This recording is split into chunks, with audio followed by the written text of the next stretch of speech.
সারা পৃথিবীতে যতগুলো recycling machine আছে তার মধ্যে নাম্বার 1 মেশিন হচ্ছে মাটি। কি নাম? যে ভাই আপনি কি করছেন? মাটি রিসাইক্লিং মেশিন? হ্যাঁ, আল্লাহ বলছে আমি তোমাকে মাটি থেকে তৈরি করছি। দেখেন এখন সায়েন্টিফিক্যালি প্রমাণ পাবেন। মাটিতেই তোমাকে মিশিয়ে দেব, তারপরে তোমাকে মাটি থেকেই পুনরুজ্জীবিত করব। অনেকে কইতে পারে মাটিতে মিশাবে, মাটিতে পুনরুজ্জীবিত করবে, কিভাবে সম্ভব? আচ্ছা, আপনারা ডায়মন্ড, সিমেন্ট, হীরা, গোল্ড, পেট্রোলিয়াম, প্লাটিনাম শুনলে অবাক হয়ে যাবেন। আমরা মরে গেলাম, মাটিতে আমাদেরকে মিশায় ফেললো। আল্লাহ দেখেন কি টেকনোলজি করছেন। কোনো বিজ্ঞানী, কোনো সায়েন্টিস্টের মাথার মধ্যে আসে না, খালি ওরা বের করছে যে হ্যাঁ কথা ঠিক।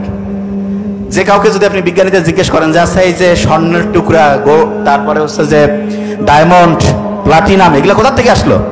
বলবে যে লক্ষ লক্ষ কোটি কোটি বছর আগে। শুনেন ওদের কথা, জীবদেহ পড়ছিল এইখানে, তারপরে বিভিন্ন বিক্রিয়া হয়েছে, নাইট্রোজেন ছিল, ব্যাকটেরিয়া ছিল, এগুলোর মধ্যে পরিবর্তন হইতে হইতে লক্ষ লক্ষ কোটি কোটি বছর পরে চাপ, তাপ, এইটার মাধ্যমে মৃতদেহ থেকে স্বর্ণের টুকরা, ডায়মন্ডের টুকরা, প্লাটিনামের টুকরা এগুলো তৈরি হয়েছে। বিজ্ঞানীরা বলতেছে না?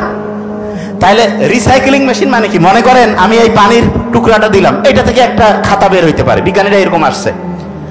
কিন্তু আল্লাহ কি করছে? মৃতদেহ, সেইখান থেকে গোল্ড, ডায়মন্ড, প্লাটিনাম এগুলো বের করতেছে।